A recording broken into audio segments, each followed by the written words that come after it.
welcome to another episode of Positive Parenting with Astrology. I am your host and resident Gemini, Maria Riegger, and we have a special guest for you in our vein of working on narcissistic abuse recovery. We have Nisanka Wickramarachchi.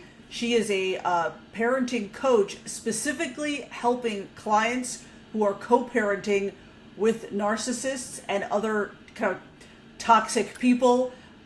She specifically helps clients co-parent in these situations, get their kids through these situations.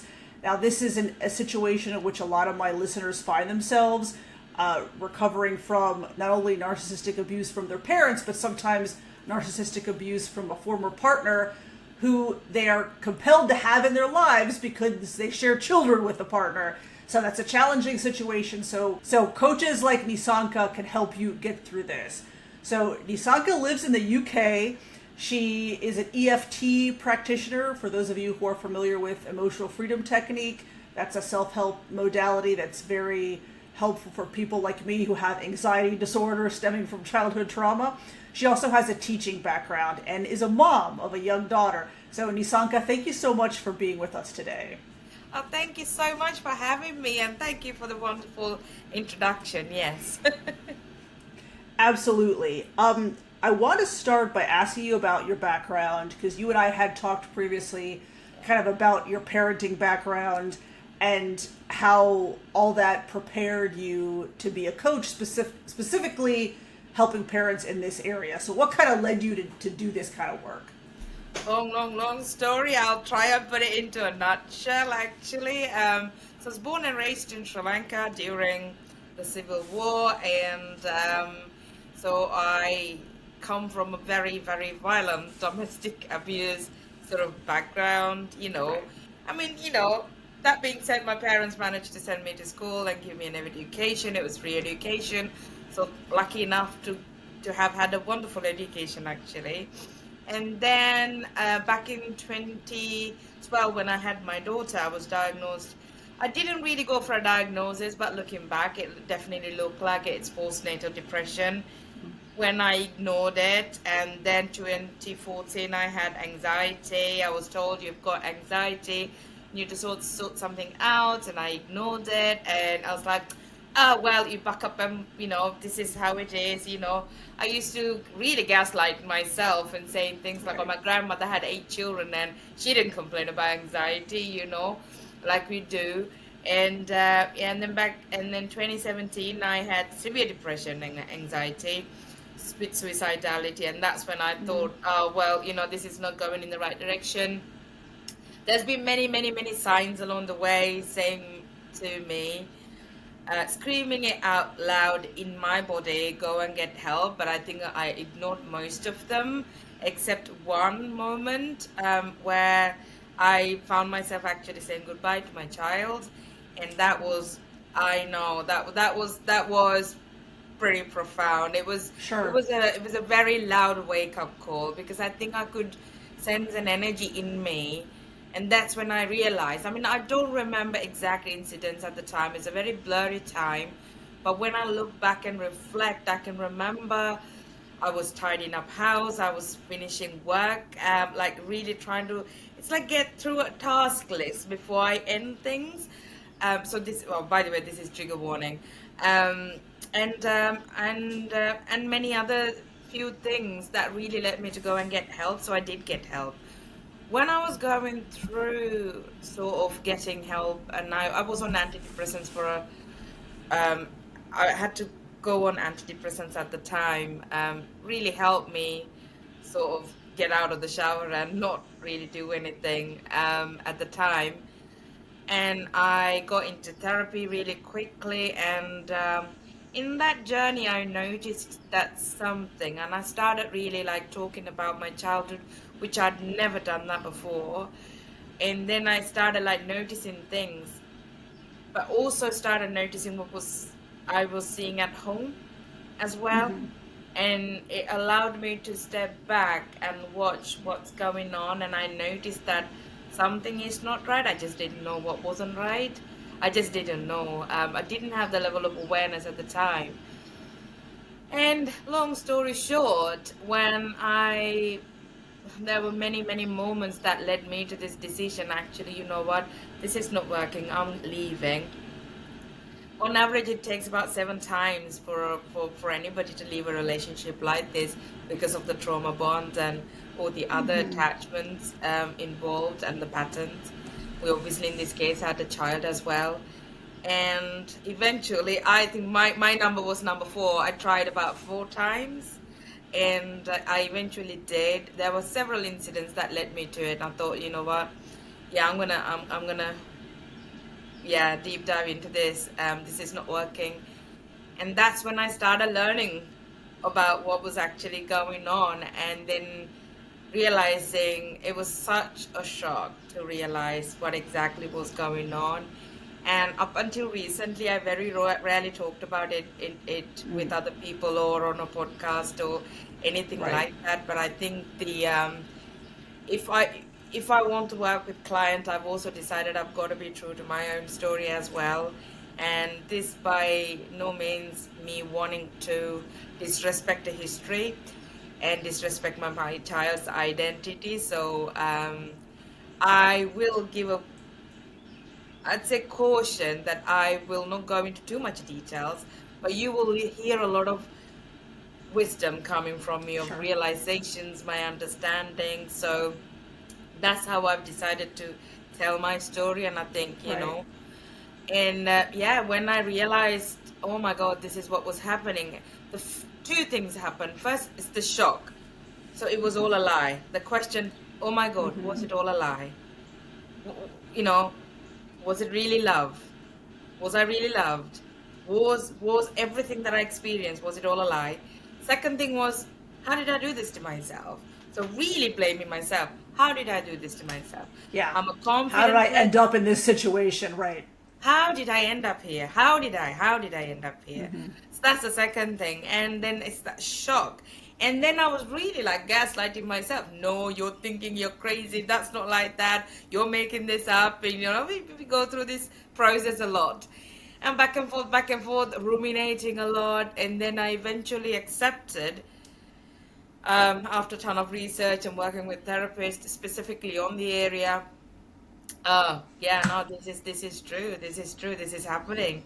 And then a lot of people don't talk about the post-separation abuse and realize that was going on as well. And then actually it really enabled me to see things for what it is and accept radically, yeah, this is the situation.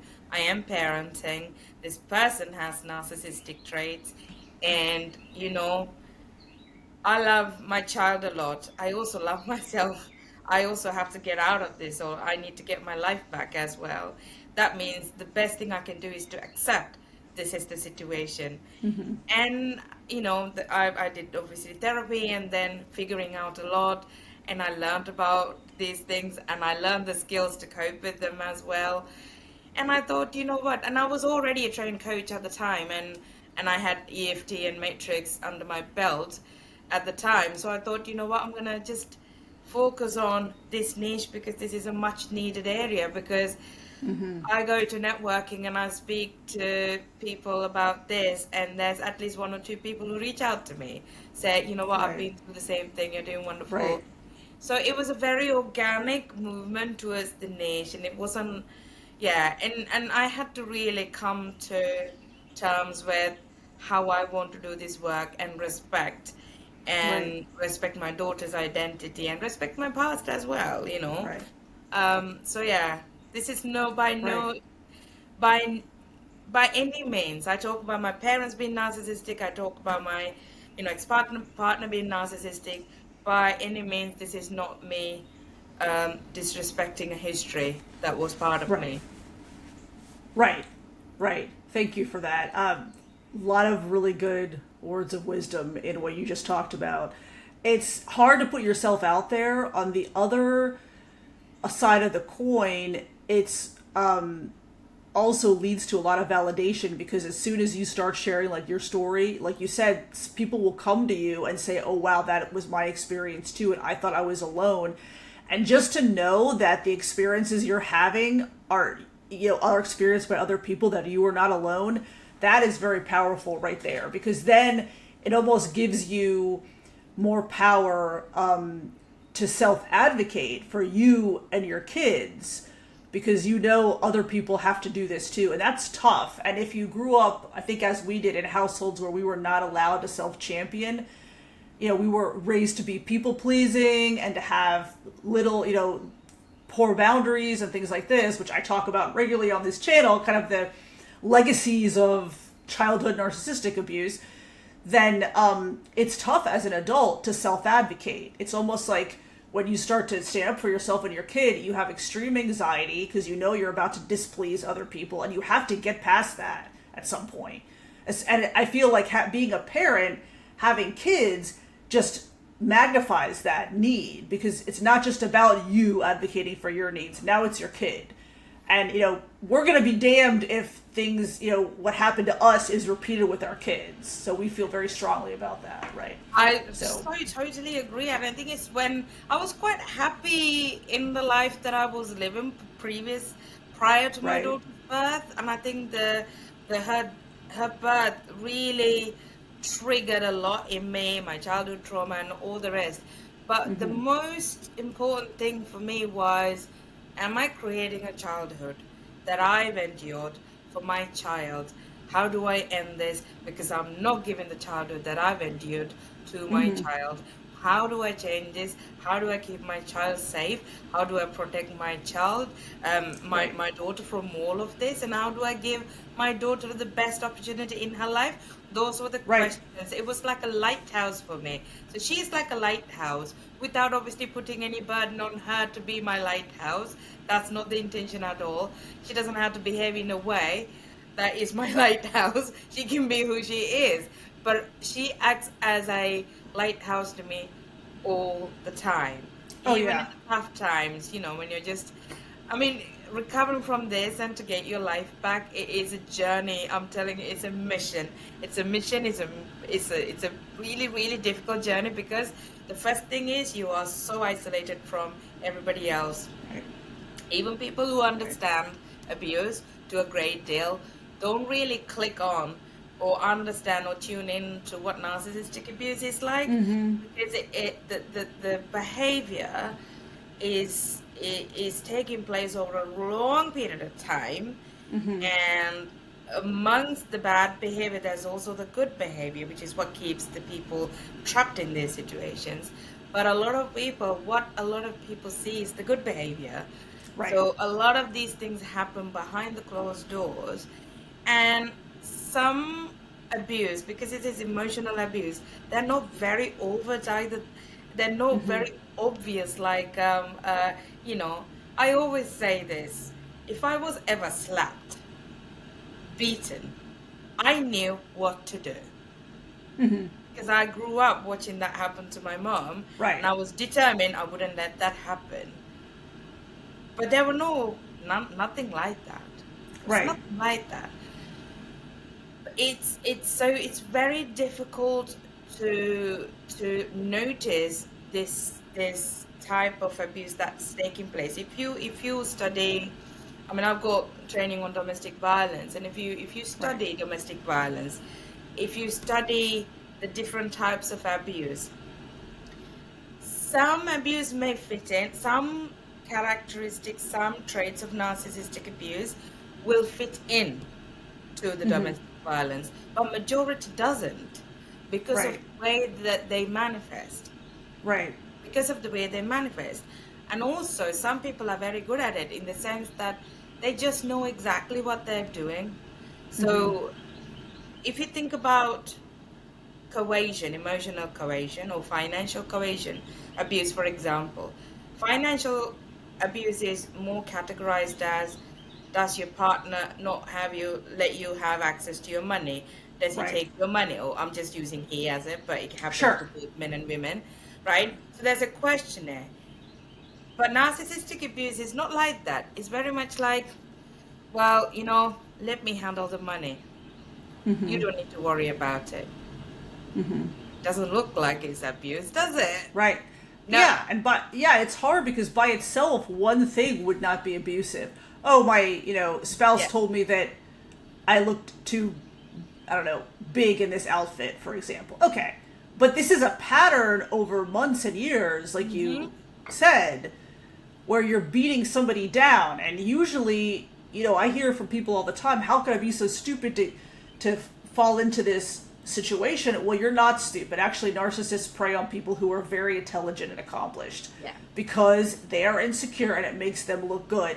It gives them a sense of power to control somebody who is so intelligent and accomplished. Yes, it's a cat and mouse play. It Yes, gives exactly. so much pleasure. So much pleasure. It's entertainment for them. Exactly. There's a great book, oh my gosh, the name of the author escapes me, a psychiatrist or psychologist. It's called The Sociopath Next Door, and it goes into all of that.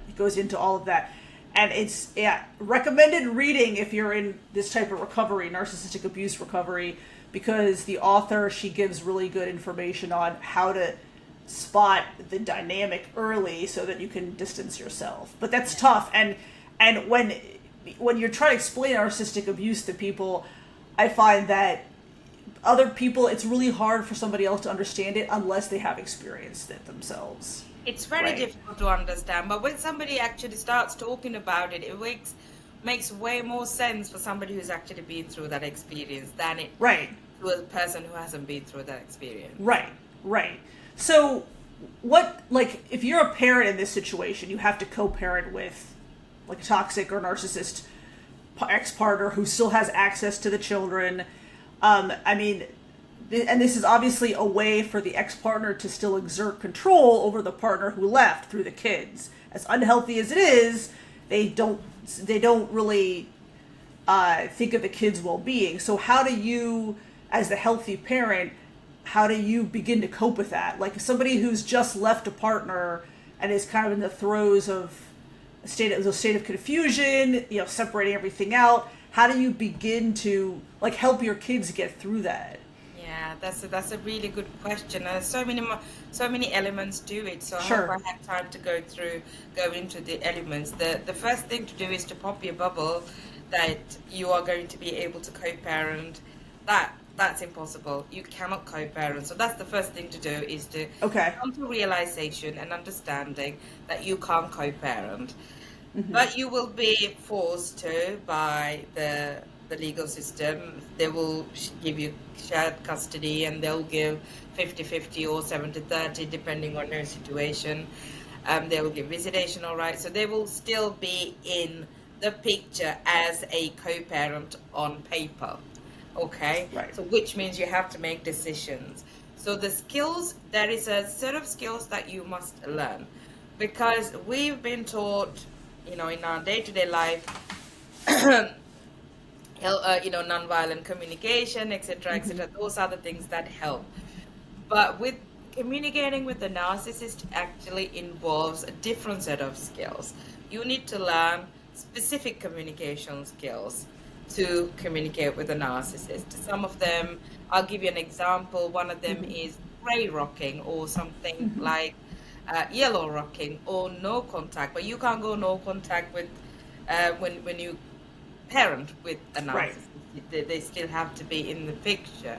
So something like gray rocking is you share no emotions. The conversation's very formal.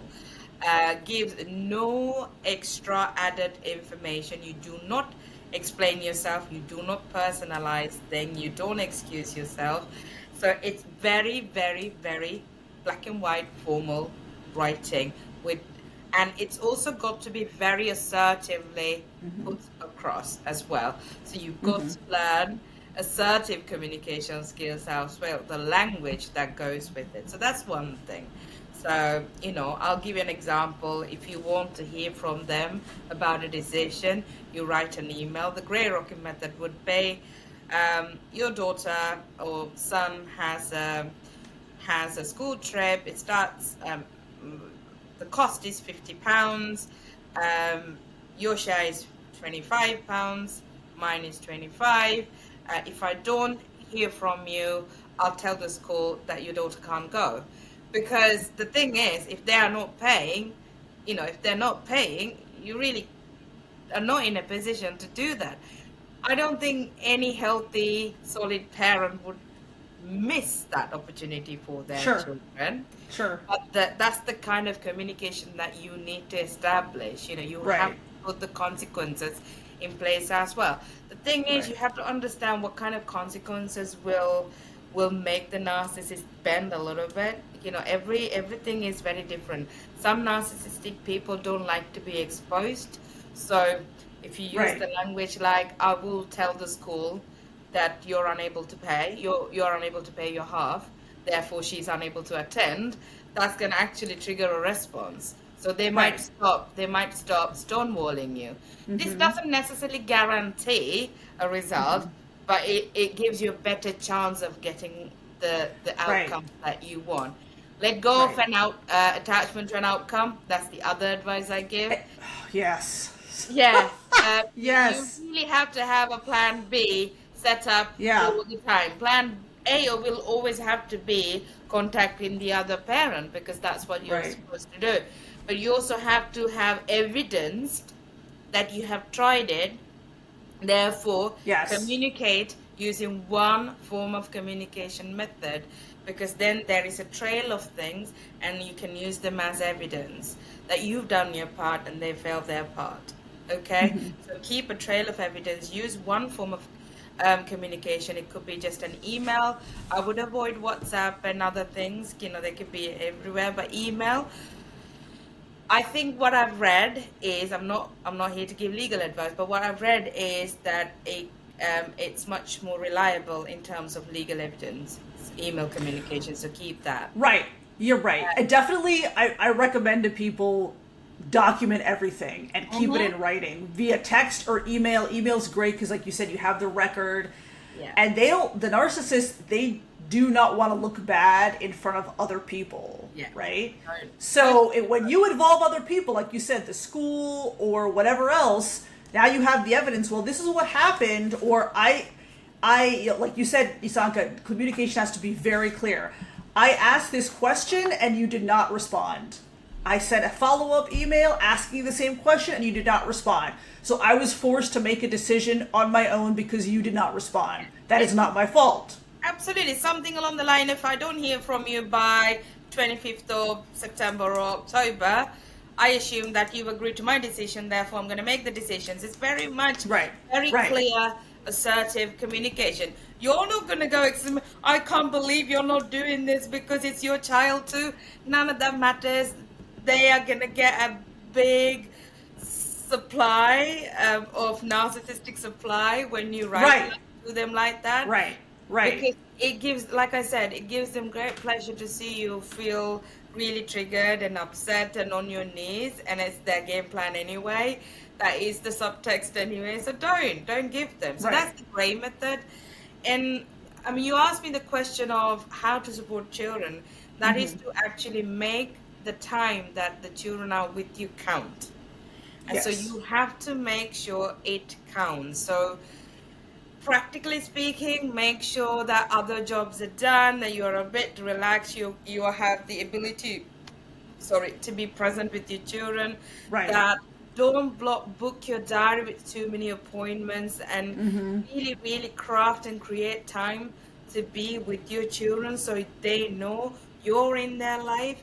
Don't gaslight your children, but also ungaslight your children as well. So that, what I mean by that is that they come with a lot of negative information from the other household, because as a practice, the narcissistic people will actually trash you to children. They will lie about it. They will manipulate children. They will lie about incidents that's not happened, or, so they come with a lot of like suppressed emotions to you. So they're likely to react a lot. They're likely to act out a lot, or even say things like, I hate you, to the solid parent, because they feel safe enough to let it out. They can't do that. Exactly.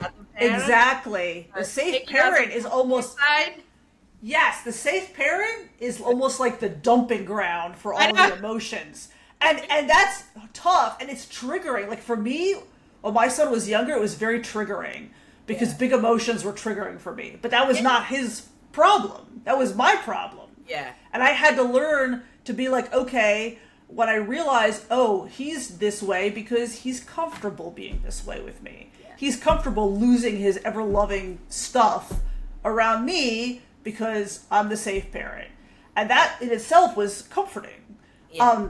But it's hard because, it's tough to see our kids in distress, or if you're, triggered by big displays of emotion, that's tough. My son is a Scorpio, and Scorpio people have a lot of intense emotional experiences, and that's just normal, right? I had to learn that. But yeah, everything you said is wonderful information, because when you're in the thick of it, it is really hard to detach and think, how should I handle this? Yeah. So this is the thing. Don't personalize your children's. Right. Right. It's not because you're doing bad parenting, it's because they're actually taking it out.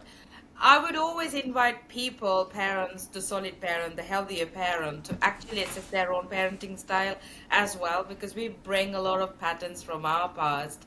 We have already got a very dysregulated, traumatized nervous system, so our reaction's gonna be out of proportion sometimes to what's actually really going on. So it's so really learn to heal and calm your nervous system down and regulate your nervous system. So learn. I mean, EFT is really, really helpful, but there are other things you can do as well. But as a rule of thumb, get yourself help as soon as you can, and start healing, because on deprogramming the narcissistic abuse takes a long time. So get in there as soon as you can, because then you can actually have a better chance of having a very strong, deep connection with your children, because that's the antidote to the narcissistic abuse. That's the antidote to everything that's going on in the other household. It's your ability to be present and have a very deeper connection with your children. That's what's going to win you. Nothing else. Take the narcissist to the court, and you can spend thousands and millions of dollars and pounds, whatever the currency you use, in getting justice for your injustice. Unlikely that you're gonna get justice. Very unlikely. But at the same time, spend some of that money. I'm not saying don't go to court and take actions. I'm saying at least spend some of that money to get therapy, get the help, get the professional help, both you and your children as well, and build the relationship, because that's the antidote. When the children experience our love, empathy through what they're experiencing with us. It's not the words we speak, it's actually our energy, it's how we are with them, and it's just our being. So we really need to find a way, as difficult as it is. And I remember my earlier days, I had moments where she'd be talking, I'm frozen. I'm just frozen. And then she was like, you're not listening to mommy, you're not listening to mommy, you're being very rude, you're being unkind, you're mean, you're not listening to me. And it's about me then explaining, I'm not listening to you. I think my brain switched off because I feel a little bit too much at the moment, but tell me, I am here and I'm listening to you. So you really rectify those moments rather than going, you've been difficult, stop being difficult, I'm struggling. That conversation is very counterproductive. So instead, explain what you're going through, and it's okay to explain what you're going through. Like, I feel a bit tensed, I'm overwhelmed, and I feel, I feel too much pain right now. This has nothing to do with you.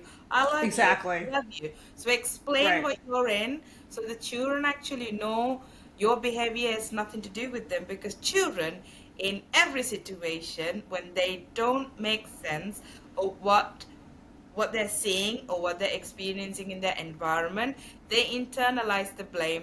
This is me. I am wrong. I've done something wrong. Exactly. I am the reason why this is happening. Change it. Always, like, drum it into them. This has nothing to do with you. This is not about you. I am overwhelmed. I am tired. You can even do things like give them a warning, because I know I still experience fatigue from all of this. My nervous system is still sort of recovering. So I still experience a lot moments where I'm extremely exhausted. Like it's fatigue, Yeah. basically, adrenaline, sort of cortisol, adrenaline, trauma fatigue, basically. And I know the times that they come. They usually come after 2 o'clock, 3 o'clock in the afternoon. So I'd always warn my daughter, looks like mommy's having one of those difficult days. I think we're gonna have to just have, TV time, or it's Right. just it's just a bit of pizza from the oven Right. today for dinner. Right. You just Right. explain and make it a bit fun and Yeah. interesting as well. Exactly. We're just going to have, we call it in my house an introvert day. We're just going to have an introvert day. And my son will say, can we just have an introvert day today, please? Please.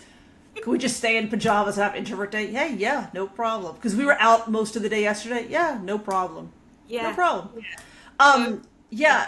So go ahead. You finish. I had a question for you, but finish first. No, and then that, and then make the transition period. Make the transition period, because there's always a transition between Right. that household to this household, this household. Yes. Make it very consistent.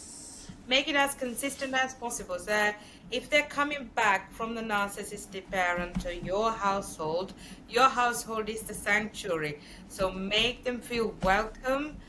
They are likely to react. So understand that. Bring them. There's like a traffic light system. So the red is that they're in this sort of fawn response where they're like trying to appease the other parent, trying to be the best, and it's too much for them. So let them all out, sit down, have a nice lolly together or something like that. Do something to bring their nervous system to a calmer place, Right. a regulated place. And make it all very consistent. Don't ask questions about the other household. You can ask questions like, did you have fun? But don't go into information like, oh, what did mama's boyfriend say, or Right. what does he do? Don't go into It's not appropriate. It's not appropriate. Yeah. It's going to be tempting. Trust me. Yeah. I've made mistakes. Yeah.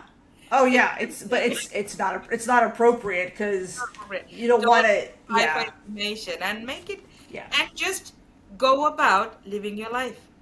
Right. Just show up, have fun. Don't give yourself the identity, I'm a single parent, or I am this, I am that. Don't give yourself the identity.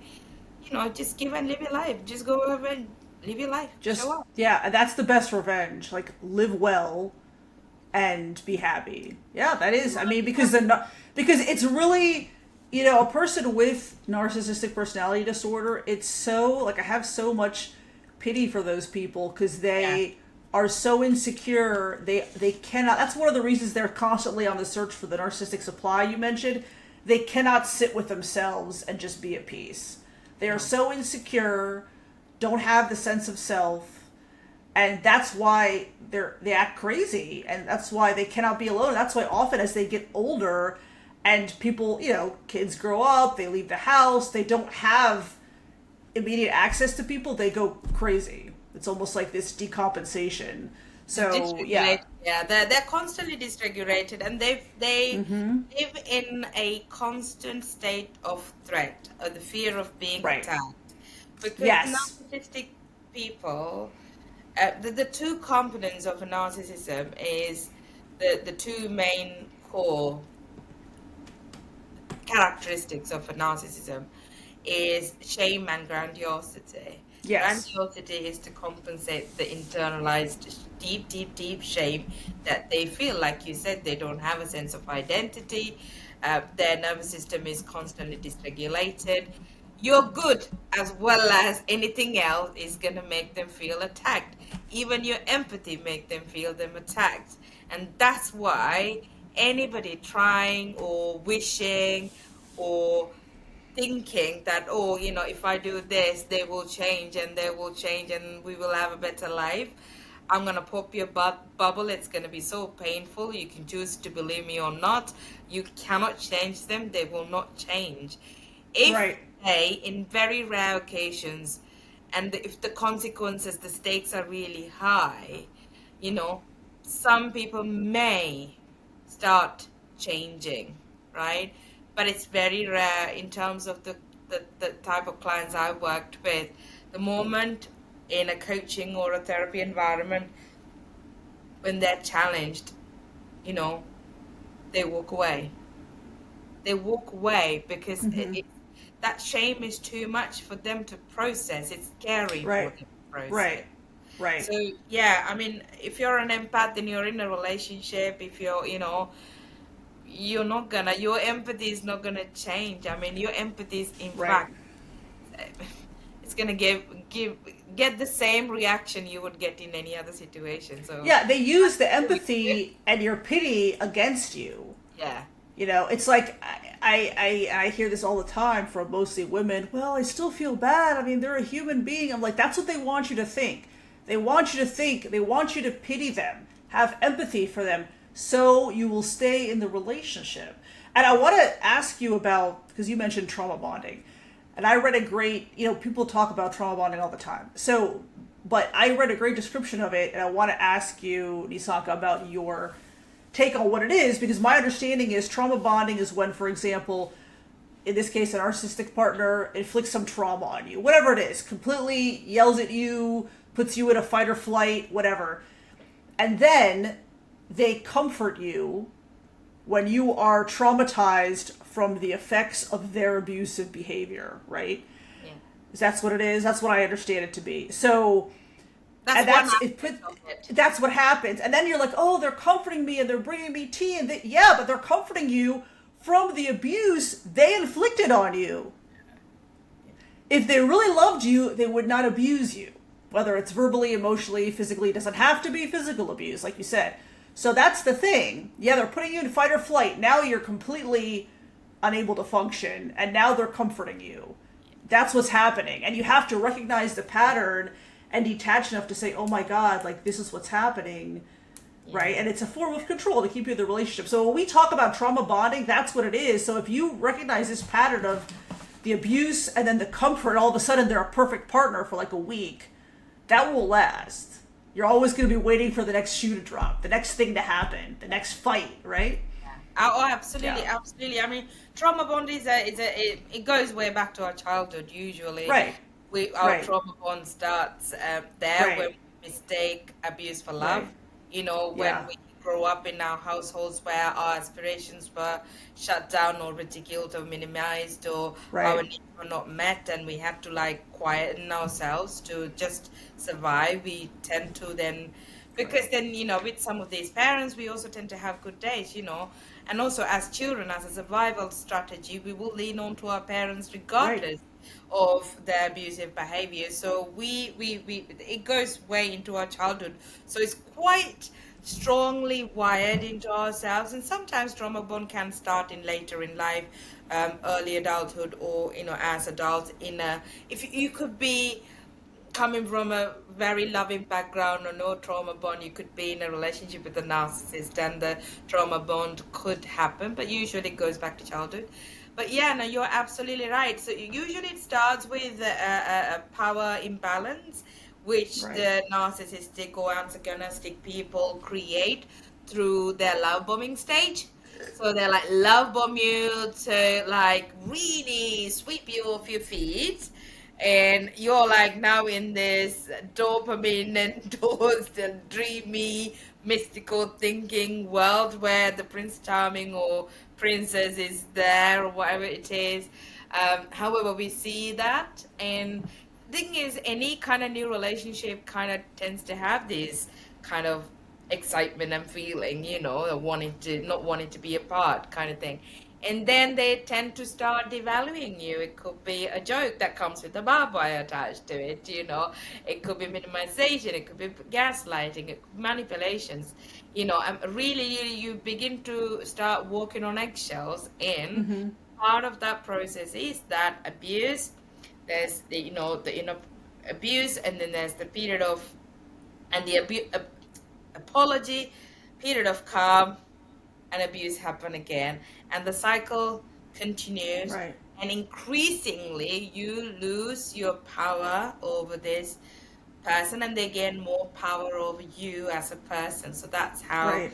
you get really, really deeply trapped in this trauma bonded cycle. Yeah. Right.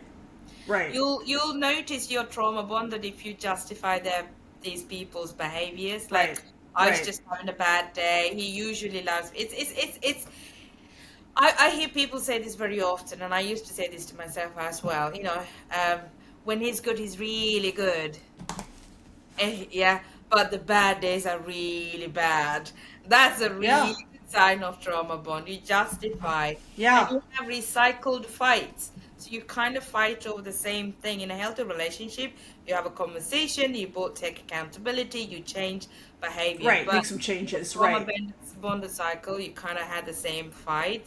You're also Right. one-stop partner for your partner. One-stop shop for your Right. partner. It's like you're the cook, you're the cleaner, you're the childminder, you're everything. You're the psychologist, you're everything. But when you want something, they're not prepared to give it back to you. So They're not there's like available. so Yeah. many signs of trauma bonding, but those three you can remember. I'm sure you can Oh take. yeah. Yeah. Um, Parents I've worked with have indicated that it's helpful to keep a journal too of all the really bad stuff, and then when they look at it, whether they're most of the parents I work with are uh, unfortunately were victims of narcissistic abuse as kids, parental narcissistic abuse. But so, and then when they, like you said, recreate that relationship with the partners, they found it helpful to keep a journal of the partner's behavior, and they can look back in the journal and be like, oh my God, why am I putting up with all of this? If my friend came to me and gave me this and said, this is what my partner does, I would say, why, leave this relationship. You're being abused. Yeah. So it helps them, the journal, the writing it down helps them have a record and think like, oh my gosh, I'm right. Like, I'm right. I'm, I should leave, right? So that's helpful too, I think. Keeping a journal, which is also, as we've been talking about, helpful if you need documentation for when Yeah. you leave, end the relationship, or when kids are involved, there are custody disputes. It's helpful Yeah. to have the documentation, right? The longitudinal documentation. So I know we talked about, the gray rock, which is something that you can use with narcissistic parents too. The answer the questions that are asked, especially when they try to bait you into conversations and things, right? That you mentioned baiting on your website. You have some free resources, which I encourage everyone to check out. We'll go into that a little bit before we close here.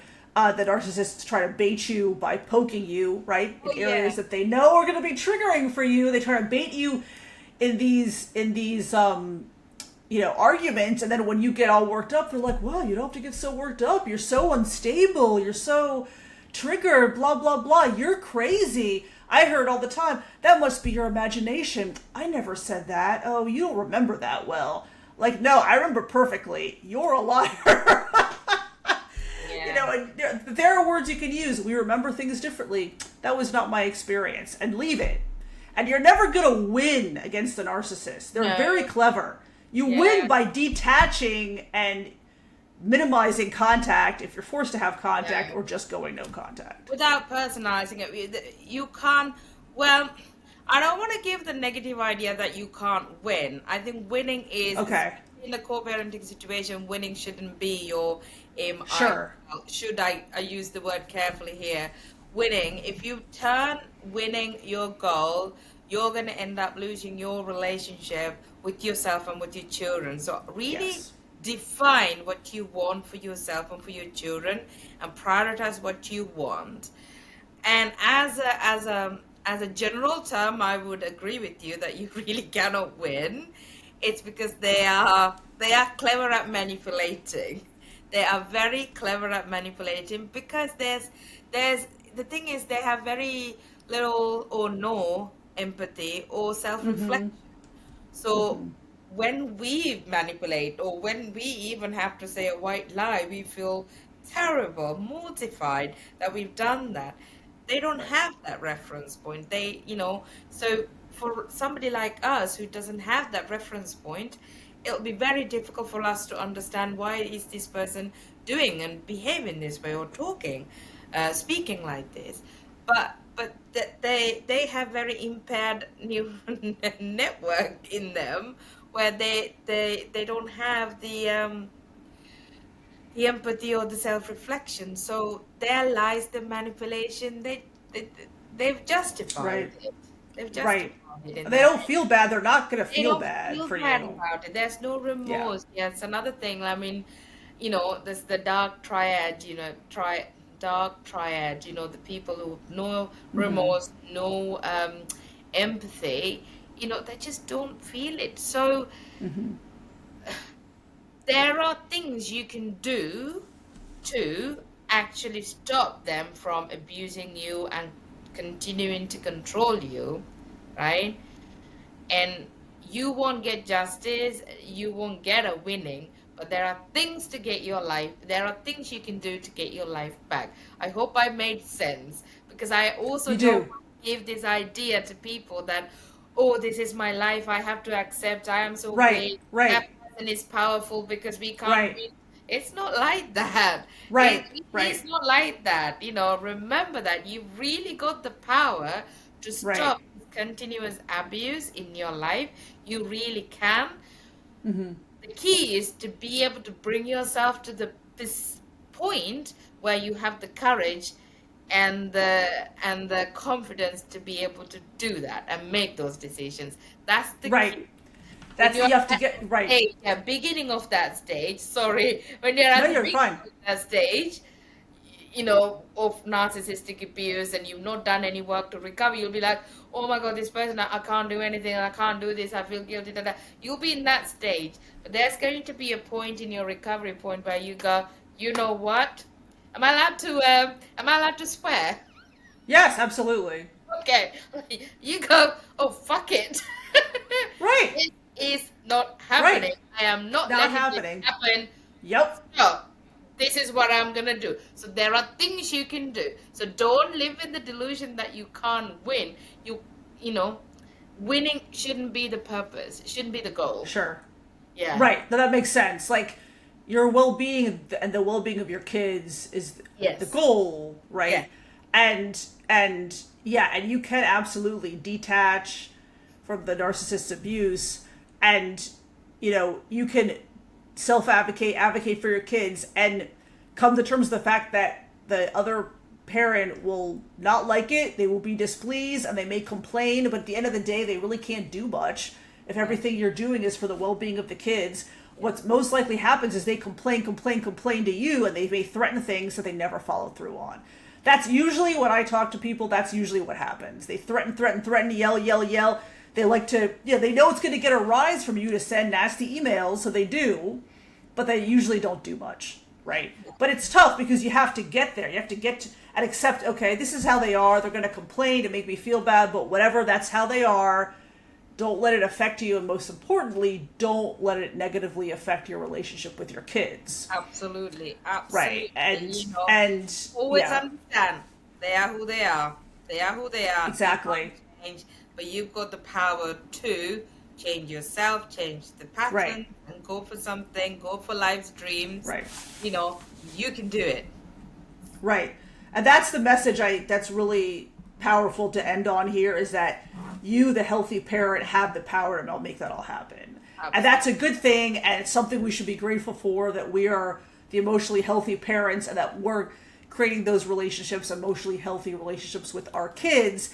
Even if they have contact with people who are not healthy, they have us, and as long as the kids have one person, one adult they know they can go to that is a safe person, they'll do well, right? And they have the potential Children only need capability of thriving. one safe adult in their life, one safely Right. attached child in their adult in their life, in order for them to grow Right. up as healthy adults. So be that person.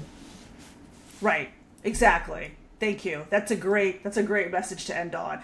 Nisanka, I know we're just about out of time. I want to ask where people can find you. Also, I want to point out you have a Facebook community, self-help community, that is open to people to join, parents to join. I encourage parents to go check that out, to talk with other parents in similar situations and get help and validation. And you have some free resources on your site about how to cope with narcissism, how to parent effectively in these situations. So your website is coachingwithnisanka.com. And are there any other ways people can get in touch with you directly? I mean, you can drop me an email on Nisanka at coachingwithnisanka.com. You can see the how the name is spelled and the website. I'm also on LinkedIn and Instagram. Okay. So on Instagram, I am there as co-parenting with the narcissist coach.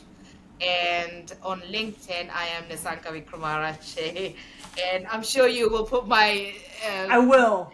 so they can spell it. Yeah, you'll find me there. Yeah. But I have a community space as well. So every second Wednesday of every month, I run a community space at 8 o'clock. That's where you come in, Okay. we share. It's wonderful space. There's no selling. I don't sell anything there. Don't worry. And no recording either. So I'm not sharing it anywhere else. You just have to bring your present, just bring your energy, bring your stories, bring your wins as well. We've got to connect with who we used to be and who we Yes. can be. Have fun. Yes. So we, be that person. Just come and join us. The next one is on the 11th of October. Okay, great. And that's on Facebook, Nisanka, or on your website? It's on Zoom. So Fantastic. Okay. If you go to my website, there is a link where you can actually register yourself, or you can just join in my mailing list, and then I will put the Zoom link out. Fantastic. I'll put all that in the video description details. Thank you so much for joining us. This is really, really helpful information. Very much appreciated. Brilliant. Thank you for having me, and thank you everybody for watching. Thank you. Take care. Thank you, everybody.